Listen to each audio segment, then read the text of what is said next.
Right now, we continue to follow the budget crisis in Maryland. State lawmakers have to find a way to fill a $3 billion budget shortfall. Yeah, and on what is only day 2 of this year's General Assembly, lawmakers are trying to find a way out of that hole. Our Matt Gregory joins us live from Annapolis tonight. And Matt, what kind of ideas are lawmakers throwing out? Okay, so the House of Delegates will get the first crack at Governor Moore's proposed budget next week. So today we came to Annapolis to talk to that House leadership, Republicans and Democrats. And what we heard from both was something quite similar, right? Tough choices, cuts are coming, but they did differ in one big way. Who is in favor of potentially raising fees and taxes? Will the clerk please call the roll? If day 1 of the General Assembly is like back to school, day 2 is more like the first real day of classes. First and foremost, the question is going to be, how do you balance a $3 billion budget deficit without making affordability concerns worse for ordinary working Marylanders? Montgomery County's David Moon is the Democrats' House Majority Leader, and he will be key in working out that deficit math. What are some of the things that you think are possibilities where things could be cut?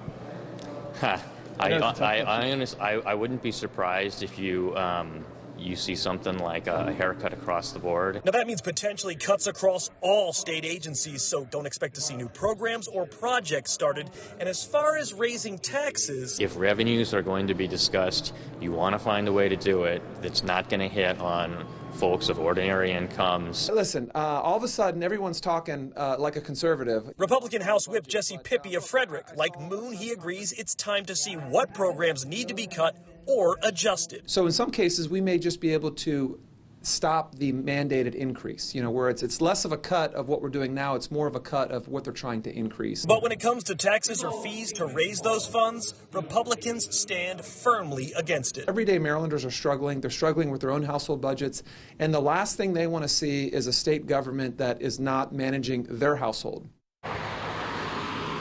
Yeah, so one of the things you didn't hear there, right, was specifics, which I'm sure everyone's asking about. And that's because it's not until next week that they'll actually get that first crack at looking at Governor Moore's budget. That'll be on Wednesday. And once they do, then we'll be able to see what lawmakers are and aren't okay with cutting and whether or not fees or taxes really will play into filling this big budget hole. In Annapolis, Matt Gregory, back to you. And we will be tracking this process, Matt. Thank you.